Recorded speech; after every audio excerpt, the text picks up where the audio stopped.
안녕하세요. 살다 보면 별꼴 다 본다는 걸 몸으로 체감한 30대 돌싱녀 인사 올립니다. 저는 결혼 후 1년 만에 초고속으로 이혼을 했는데요.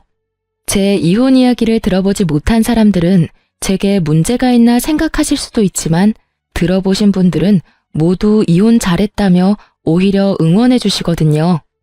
얼마 전에도 지인이 제 이혼 이야기를 듣더니 이건 많은 사람들에게 알려야 할 일이라며 거듭 권해서 이렇게 사연글을 작성하고 있어요. 저와 이혼한 남편은 동갑내기로 같은 직장의 동료이자 사내 커플에서 부부가 된 아주 가까운 사이였어요. 남편은 결혼을 전제로 저와 사귀기를 원했고 저도 솔직히 어느 정도 나이가 찼으니 진지하게 생각해보고자 연애를 시작했어요. 연애 때 남편은 노력을 하는 사람이었어요. 저를 위해 모든 걸 맞춰주고 제 취향에 맞춰주는, 고기를 싫어하는 저를 위해 매번 채식이나 해산물 가게를 찾아주는 아주 좋은 남자친구였죠. 그 세심한 모습에 반해 정말로 결혼을 진지하게 생각했어요. 그리고 남편은 결혼을 하기 위해 집을 구매했다고 했어요. 난감하게 웃으며 은행 빚이 많지만 그래도 자기 집이라고 하는 걸 보니 제가 나머지는 벌어서 생활하면 될 것 같다고 생각했어요. 집도 있고 제가 벌면 생활비도 있으니 괜찮겠지. 그렇게 생각하던 차에 생각지도 못했던 아이가 생겼어요. 솔직히 생각지도 못했다는 건 거짓말이었고요. 남편은 항상 제게 아이를 가지고 싶다고 이야기를 했었어요. 그리고 매번 피임을 하다가 저도 결혼 생각이 짙어지자 결국 피임에 소홀하게 됐고 그렇게 아이가 찾아온 거죠. 아이가 생기고 보니 육아휴직을 하게 되면 생활이 힘들 것 같더라고요. 그때는 부모님에게 손을 조금 벌려야지 생각했어요. 저희 집은 제가 못나서 그렇지 아버지는 교수, 어머니가 교사로 솔직히 못 살지는 않아요. 그렇기에 빌리고 나중에 갚자는 생각도 편하게 했었고요. 시댁은 시골인데 가족들도 엄청 많은 집안이었어요. 솔직히 임신해서 결혼하는 건데 남편이 엄청 원해서 그 집안에서도 축하해 줄 줄 알았거든요. 그런데 처음에 상견례 겸 시모를 봤는데 엄청 친절하게 대해주시기는 하셨지만 뭐랄까 그 눈빛이 엄청 차가웠어요. 그렇지만 본래 그런 인상일지도 모른다고 편하게 생각했어요. 시부도 마찬가지로 정말 즐겁지는 않은 가식적으로 웃고 있는 느낌을 많이 받았고요. 저는 이 자리가 딱딱한 자리라 그런가 보다라고 마음 편하게 생각해버렸어요. 그때 다른 선택을 했다면 어땠을까? 지금도 생각하게 만드네요. 사실 이혼에 대한 생각이 강하게 들었던 첫날은 놀랍게도 결혼식 당일이었어요. 그때 저는 무척이나 지쳐 있었어요. 남편이 집을 해오느라 막대한 원금과 이자가 나가고 있어서 결국 결혼과 관련된 재반 비용은 모두 제가 낼 수밖에 없었어요. 그 모습에 친정오빠는 왜 네가 다 하냐고 남편을 굉장히 나쁘게 보더라고요. 저는 오빠를 다독였어요. 어차피 결혼하면 둘이 같이 살 거고 그 집도 우리 둘이 사는 집이 될 거다. 집 가져오는데 내가 혼수하는 게 맞고 결혼식 비용도 내는 게 맞다고 했었죠. 그런데 시모가 결혼 며칠 전에 폭탄을 하나 터뜨리더군요. 예, 너희 이쪽에서 미리 피로연 하는 게 어때? 피로연이요? 식장을 최대한 시댁과 가까운 지역으로 잡으려고 애썼는데 결국은 그렇게 말이 나온 거였죠. 저는 남편을 쿡쿡 찔렀어요. 남편은 시모에게 어물쩍 말했어요. 결혼식만으로도 힘든데 무슨 피로연이에요? 그냥 결혼식만 하셔도. 얘 좀 봐. 너 우리 친척들 모두 우리 지역에 다 몰려있는 거 모르니? 차 대절해서 가려고 해도 그날 모이기 힘든 사람도 있는데 그런 친척들 위해서 하라는 건데 그것도 못해? 너 그러면 못 써? 시모는 남편을 향해 강하게 말했지만 딱 보니 저 들으라고 하는 말이었어요. 이쯤에서는 시모도 알고 있었거든요. 제가 이 결혼식 비용을 모두 내고 있다는 걸요. 결국은 시모의 등살에 못 이겨 피로연까지 하게 됐어요. 본식 2주 전에 했는데 시댁 쪽 친척들이 모두 모여서는 아주 난리가 났더라고요. 게다가 피로연에서도 축의금을 걷었는데 그걸 시모가 싹 다 가져가더라고요. 피로연장 잡고 음식 준비도 제가 다 했는데 말이죠. 남편이 가져갔다면 식장 대여비와 음식 비용만으로도 제가 빼올 수 있었을 텐데. 그렇지만 크게 걱정은 안 했어요. 결혼식 때 남편에게 식대로 정산을 받기로 했었거든요. 얼마를 썼는지만 정확하게 계산해 두기로 했죠. 시모가 좋아하면 됐다고 생각을 하고 결혼식에는 좀 차분하게 진행되겠지 싶었는데 시모의 도를 넘는 행동은 결혼식 바로 전에 또 터졌어요. 자기가 극구 노래를 부르겠다는 거예요. 저는 어이가 없었어요. 그리고 예식장 도우미 선생님들도 당황하기는 마찬가지였죠. 내가 노래교실 다니지 않니? 한곡 멋들어지게 뽑아줄 테니까 나한테 맡겨. 어차피 너희 축가며 뭐며 아무것도 없다면서? 그렇게 재미없는 결혼식 괜찮겠니? 내가 분위기를 띄워줄 테니까 걱정 마. 시모의 말에 저는 정말 미쳐버리겠더라고요. 결국은 저는 몰래 직원을 불러내서 말했어요. 죄송한데 저희 어머니한테 결혼식 날 노래 준비는 안 될 것 같다고 좀 말씀해 주세요. 이러다가 제 결혼식 다 망치겠어요. 결국 결혼식장에서는 준비되지 않은 노래는 부를 수 없다고 했고 저도 시모에게 결혼식에서 말고 다른 때 불러달라고 했죠. 바락바락 하겠다고 우기던 시모도 예식장 측에서 안 된다고 하니 받아들이긴 하더라고요. 그런데 결혼식 날 초대받아서 온 제 친구가 저한테 조심스럽게 다가와 이야기하더라고요. 너 벌써 시댁이랑 무슨 일 있는 거 아니지? 네 시어머니 되시는 분이 여기저기 네 욕 엄청 하고 다니셔. 말 안 하려고 했는데 그래도 네가 모르고 나중에 들으면 더 놀랄까봐 미리 말해주는 거야. 너 조심해야겠다. 친구의 말에 저는 얼굴이 달아오르는 걸 느꼈어요. 강철 같은 신부 화장이 아니었다면 저의 흥분은 모두 고스란히 드러났겠죠. 저도 나이를 뒤로 먹은 게 아니다 보니 제가 받은 열을 삭히는 건 일도 아니었어요. 다만 겉으로 웃고 있는 얼굴과는 다르게 몸속에서는 이미 분노가 극에 달했지만요. 참아야 한다. 내 얼굴에 침 뱉기야. 그 생각만 내도록 했어요. 완벽한 결혼식을 위해서 절대로 화를 내지 않았죠. 그렇게 마지막에 가족이 모여서 사진을 찍는데 갑자기 시모가 제 옆에 오시더니 뜬금없이 이런 말을 하더라고요. 사랑한다, 우리 며느리. 우와, 진짜 여기 입 밖으로 터져나오는 걸 겨우 삼키느라 죽는 줄 알았어요. 뒤에서 욕이라는 욕은 다 하고 돌아다녀서 내 친구들까지 그걸 다 알게 한 주제에 뭐? 사랑한다고요? 진짜 그 넙대대한 시모의 얼굴에 한 대 줘 패고 싶은 걸 겨우겨우 참고 웃었어요. 네, 어머님, 저희 잘 살게요. 그렇게 저는 완벽한 결혼식을 겨우겨우 지켜낼 수 있었어요. 남은 건 너덜너덜해진 제 멘탈 뿐이었지만요. 그리고 시모는 그 멘탈마저 마지막에 탈탈 털어가시더군요. 제가 결혼식 비용을 다 냈잖아요. 그리고 혼수의 예단비까지 싹 다 해서 몇 천만 원이 들어서 남편에게 미리 이야기해놨었거든요.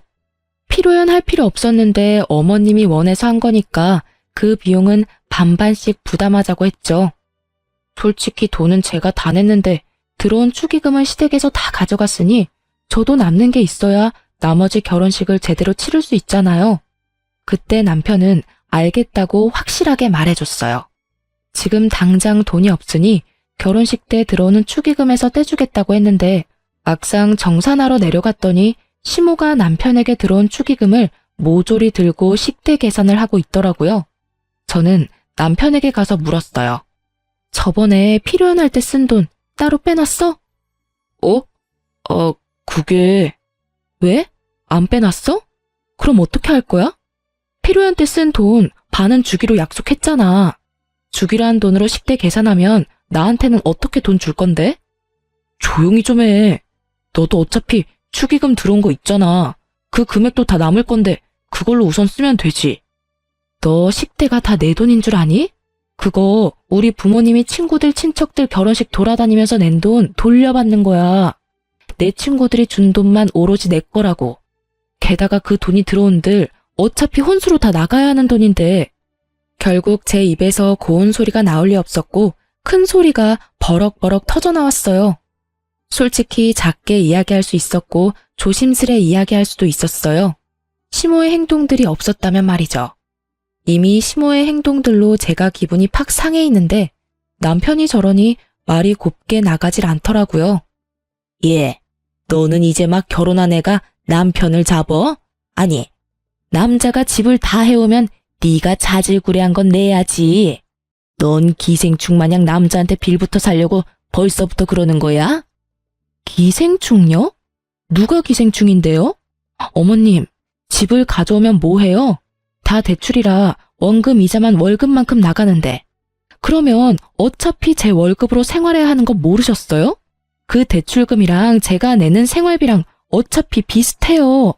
집돈 갚는 동안 내내 제 돈으로 살림 살아야 하는 거예요. 제가 아등바등 돈 갖고 그러는 거 다 잘 살아보려고 그러는 거라고요. 그리고 이 말은 안 하려고 했는데 해야겠어요. 아니, 저희 사정 뻔히 알면서 결혼식 전에 피로연을 왜 하자고 하신 건데요? 그게 그렇게 중요했어요? 그리고 피로연 할 때 식대며 예식장 비용이며 제가 다 냈는데 어머님이 축의금 들어온 거 다 가져가셨잖아요.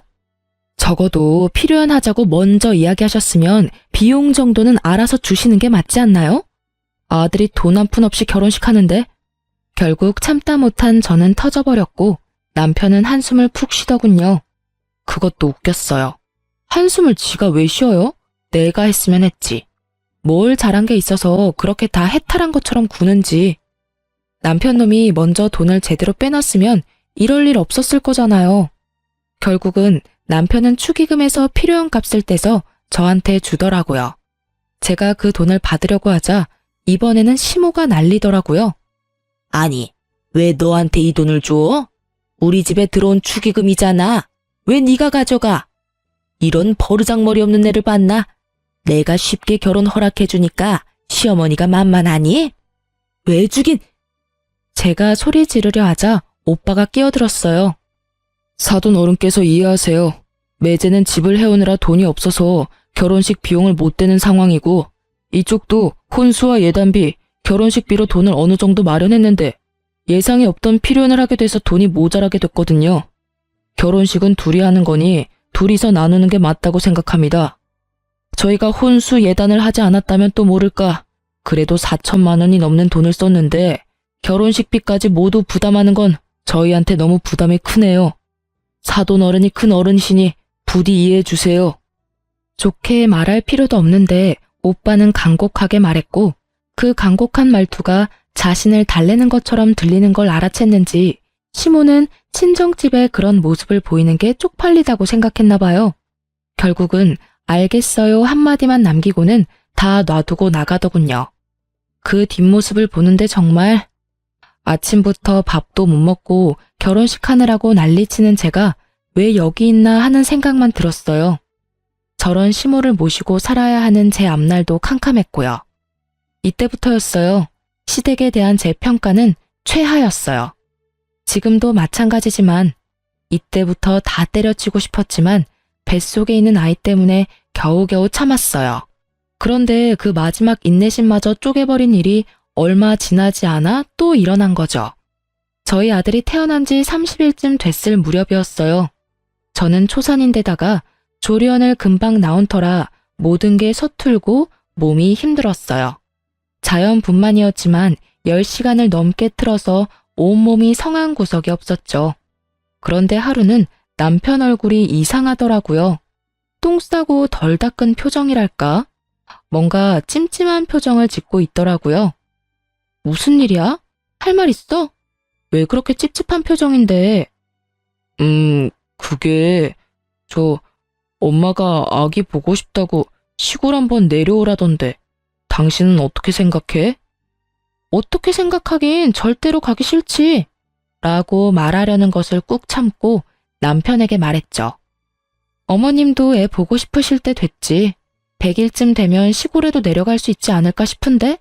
당신 생각은 어때?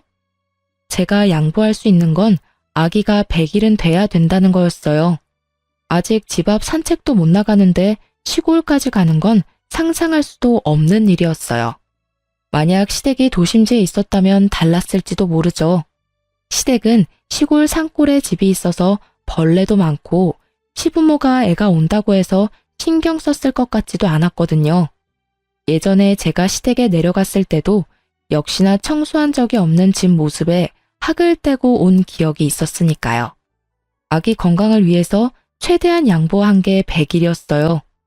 제 말을 들은 남편도 그 의견에 동의했는지 고개를 끄덕이며 시모에게 톡을 보내더라고요. 그렇게 일 하나 해결됐나 싶었는데 갑자기 제 폰이 울리더라고요.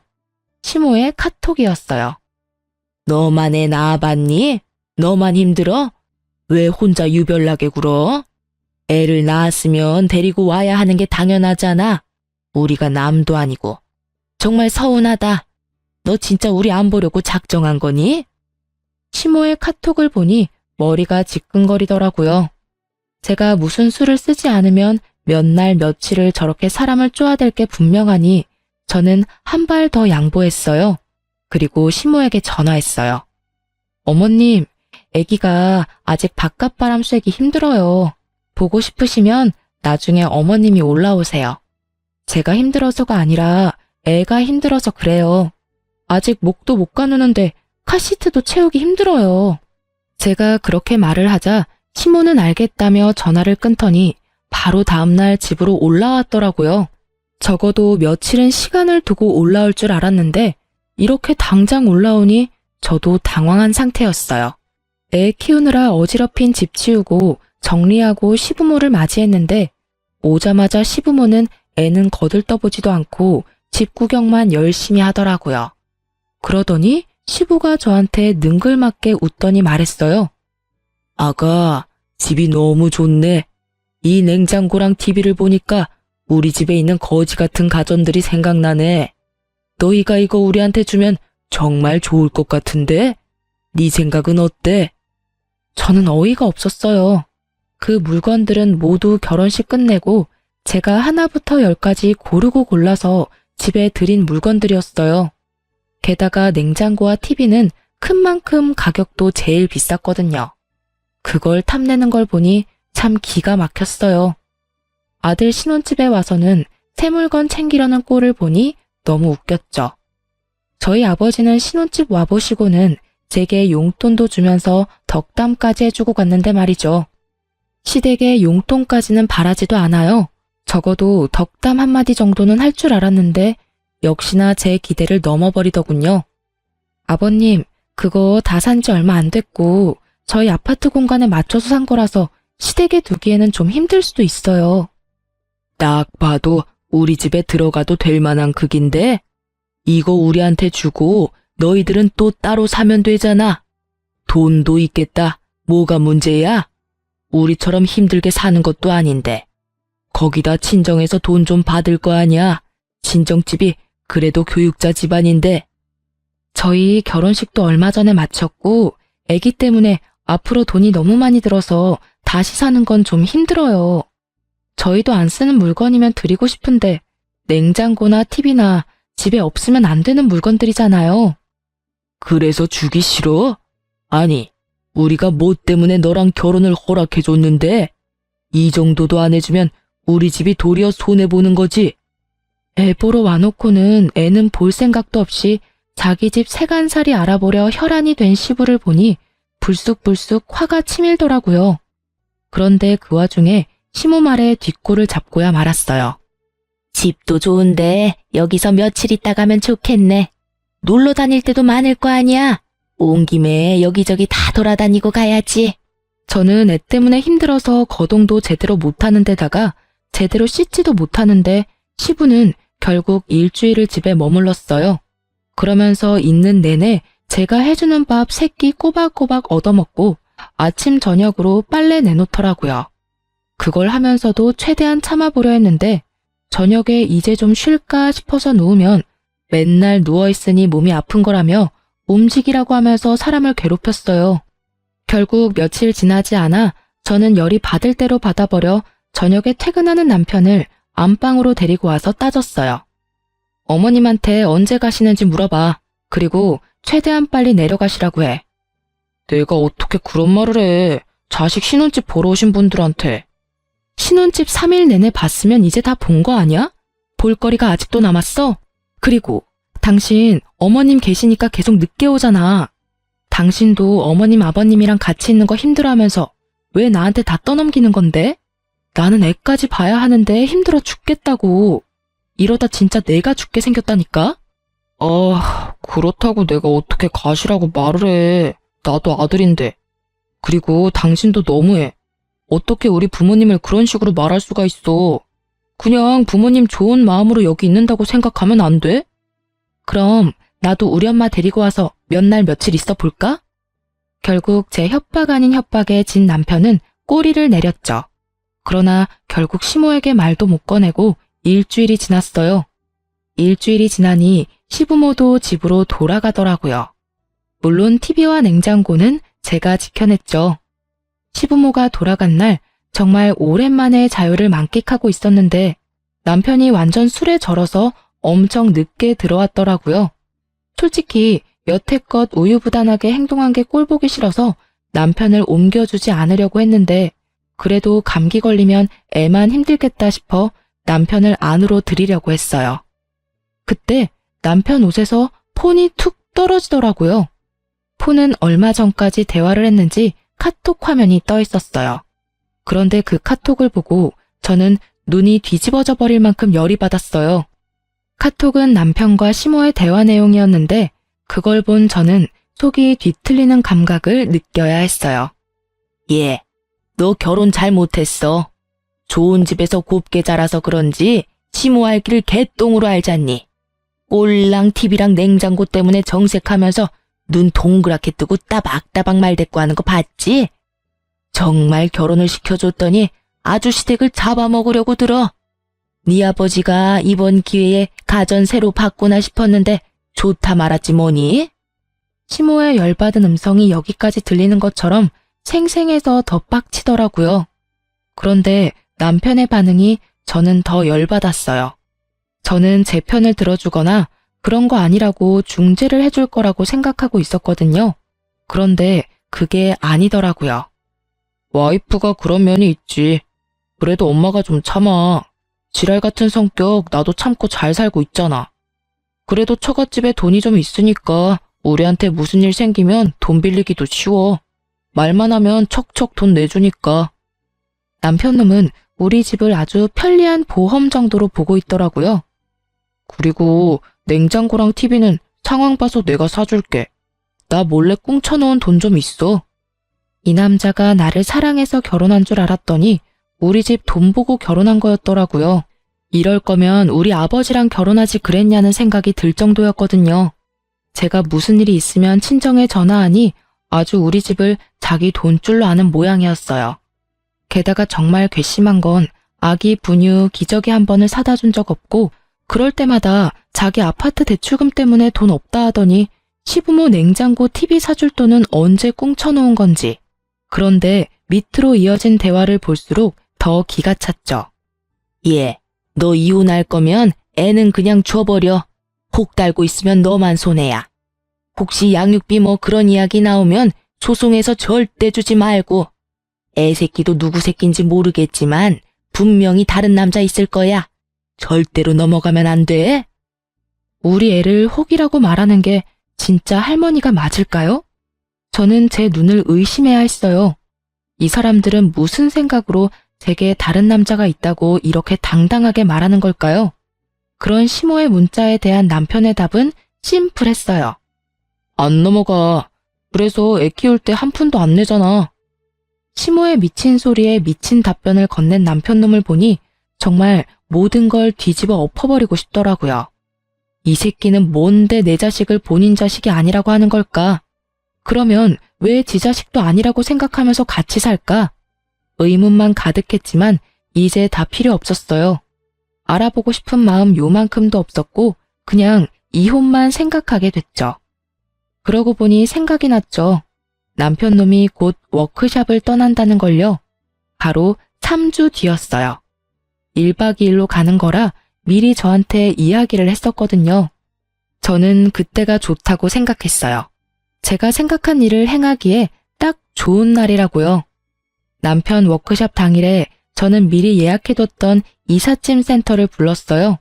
그리고는 제가 산 가구며 가전들을 모두 친정집으로 옮겨버렸어요. 친정에는 미리 이야기를 해놓은 상태였거든요. 처음에 이혼 결심하고 부모님에게 가서 이야기했을 때 부모님 기분도 무척 안 좋으셨어요. 두 분 다 교육자라 그러신지 제게 결혼은 가문의 결합이며 뭐 이런 말들을 운운하며 저를 답답하게 만들더라고요. 그래서 결국은 시모와 남편의 행동에 대해 이야기해버렸죠. 이중인격처럼 앞에서는 쳐웃고 뒤에서는 욕하는 시모와 그런 시모에게 자기도 지랄 같은 내 성격 참아주며 산다는 남편의 말을 두 분에게 들려드렸더니 두 분 다 열이 받으셨죠. 특히 아버지는 얼마나 화를 내시는지. 그러지 않아도 내가 너 결혼식 때 너무 이상했어. 아들이 집 사온다고 어떻게 모든 걸 너한테 다 맡길 수가 있어? 결혼식 비용은 둘이서 부담하는 게 맞는 거지. 게다가 너한테 화내는 것도 그렇고. 그리고 네 애를 자기 아들 손주가 아니라고 말하는 것도 너무 무례한 일이잖아. 잘 헤어졌어. 그딴 집 빨리 나오고 이혼해. 저는 아버지의 허락을 받고 집안의 물건들 중 남편 것만 쏙 남기고 나머지는 다 집으로 가져갔어요. 그리고 신발장 안에 이혼 서류까지 놔두고 나와버렸죠. 집에 있는 작은 숟가락, 젓가락까지 모두 제가 마련한 것이었으니 집은 아예 텅 비어버렸더라고요. 남아있는 건 남편 놈의 옷가지와 그 사람이 쓰던 물건들 뿐이었죠. 저는 남편을 용서할 생각이 하나도 없었어요. 그런데 남편 새끼도 저한테 용서를 구할 생각이 하나도 없었나 보더라고요. 저한테 만나자고 해서 나갔더니 도리어 저한테 화를 내더라고요. 너 미쳤어? 집에 있는 짐 다 어디 갔어? 집에 있던 가구며 가전 다 어디로 빼돌렸냐고. 내가 내 돈 주고 산 거 내가 가져왔을 뿐인데 뭐가 그렇게 화가 났어? 그게 네 거야? 네 돈 주고 샀니? 누가 보면 네가 산 것처럼 보이겠다. 그치? 정말 뻔뻔하네. 너도 그렇고 어머님도 그렇고. 뒤에서 남의 욕할 때는 언제고 이제 와서 짐을 왜 뺐냐고? 지랄 같은 성격 맞춰주고 살 필요가 뭐가 있어. 그냥 너 살고 싶은 대로 살아. 네가 대출로 산 아파트에서 아무것도 없이. 나는 그런 소리 듣고도 태어날 두꺼운 낯짝 같은 거 없으니까. 무슨 소리 하는 건데? 내가 언제 욕을 했다고 그래? 카톡에서 어머님이랑 대화한 거 다 봤거든? 사진도 찍어놨어. 술 마시고 톡 보낼 거면 관리를 잘했어야지. 하긴 네가 네 폰 간수를 못한 탓에 나도 그 진실을 알았지만 나는 시댁이든 너든 떠받들고 살 마음이 아예 싹 사라져버렸거든? 그러니까 이 김에 이혼하자는 거야. 왜 짐 뺐냐고 물으러 온 거 보니 신발장은 안 봤나 보네? 거기 이혼 서류 있으니까 작성해서 내줘.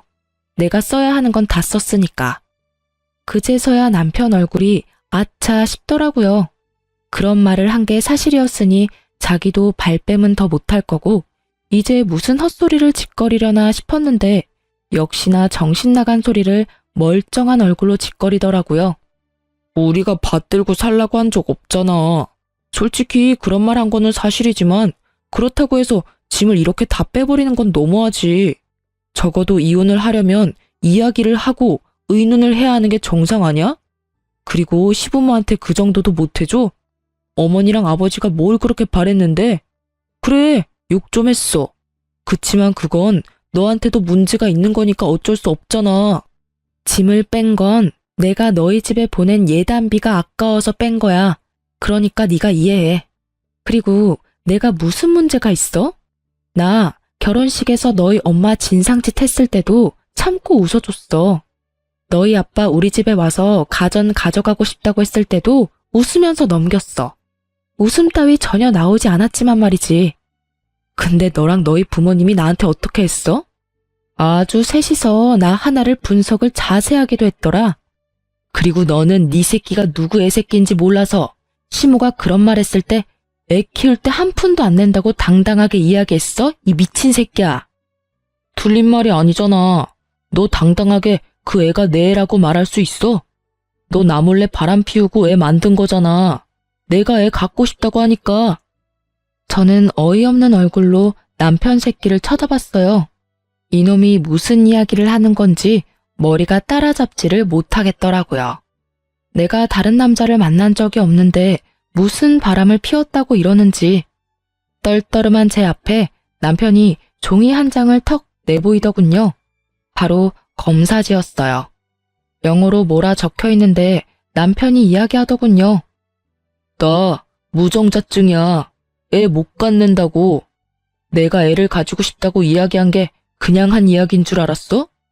나 자연 임신 시킬 확률이 엄청 낮거든? 게다가 너랑 나 그만큼 많이 관계한 것도 아닌데 애가 금방 생겼잖아. 네가 내가 가진 집 노리고 다른 놈 씨 갖고 장난친 거잖아. 그제야 이 새끼가 하는 말이 다 이해가 되더라고요. 본인이 고자인 걸 알고 있으니 애가 지 새끼가 아니라고 확신했던 거고요. 그렇지만 저 또한 확신하거든요. 그 기간 동안 맹세코 바람을 핀 적이 없으니까요.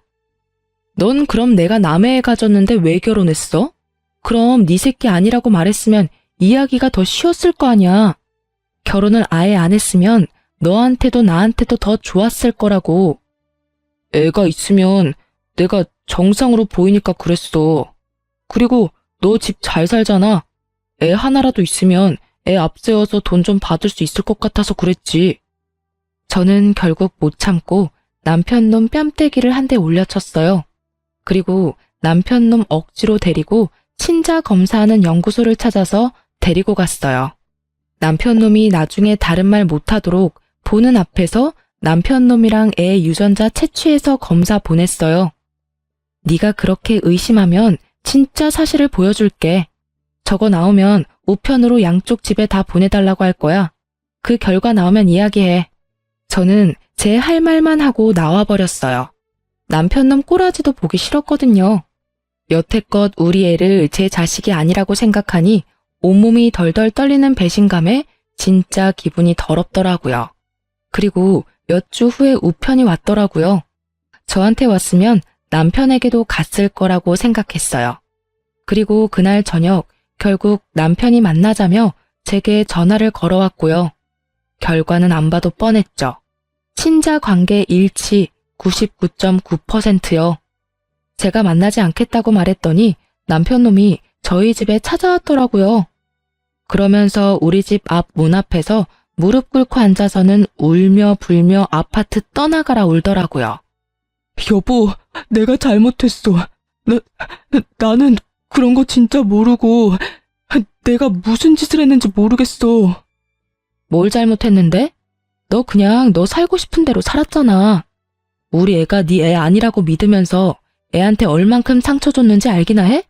게다가 넌 나까지 모욕한 거야.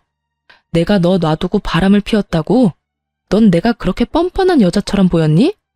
여태껏 남의 자식이라고 생각하고 살았으니까 그냥 남의 애라고 계속 생각해.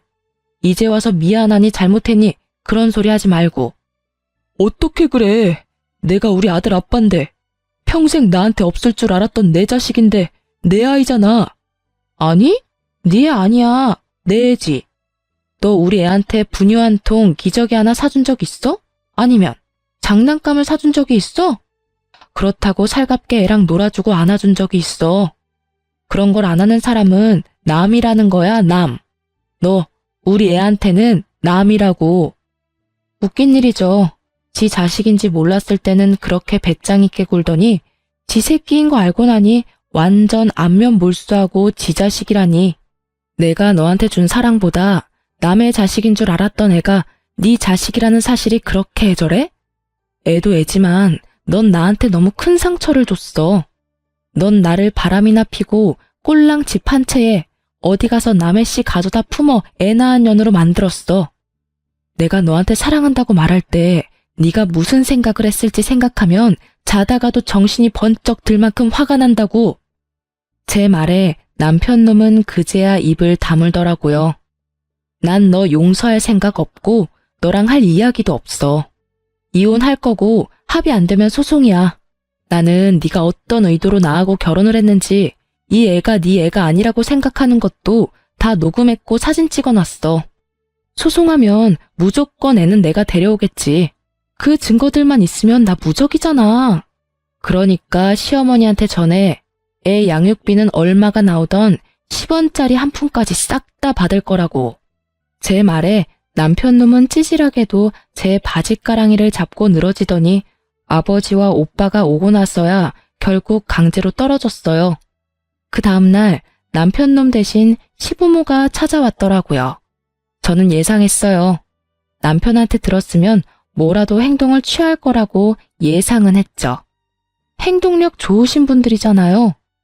두 사람 모두 얼굴이 새하얗게 질려 있더군요. 며느라가 제발 이혼만은 하지 말아줘.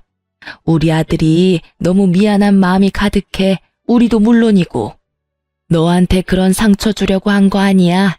그냥 우리들끼리 하는 이야기였고, 알잖니. 임금님 없는 자리에서는 임금 욕도 한다고.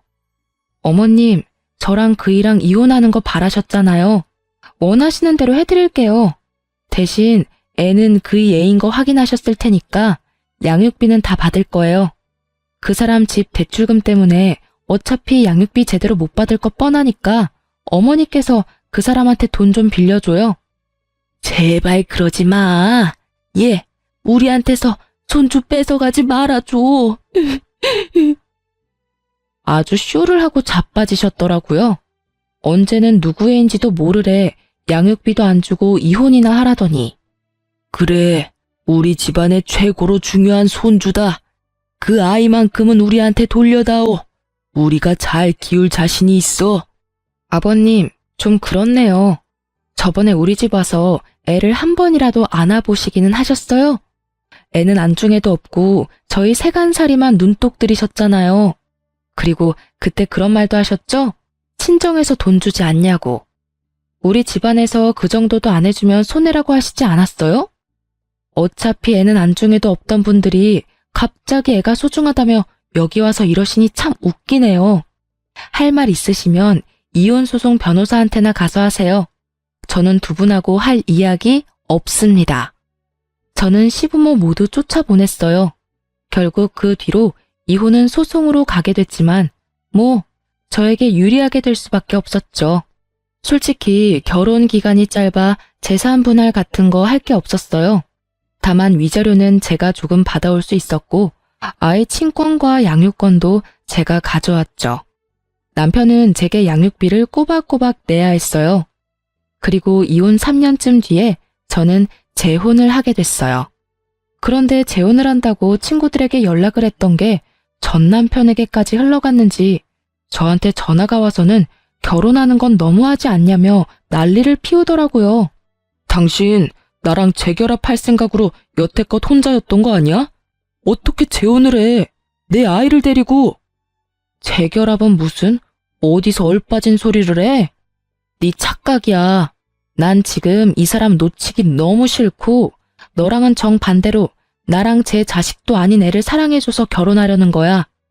너는 네가 지금 애를 가질 수 없다는 생각 때문에 나하고 아이한테 매달리는 것 같은데 내가 기적처럼 애 가진 것처럼 다른 여자에게도 기적이 일어날 수도 있잖아. 그러니까 열심히 너도 재혼이나 해. 나한테 전화해서 뻘짓하지 말고. 그렇게 전화를 끊었는데 몇 달 후 직장 동료가 연락이 왔더라고요. 언니, 그거 알아요? 언니 전 남편 사기당했어요. 응? 무슨 사기?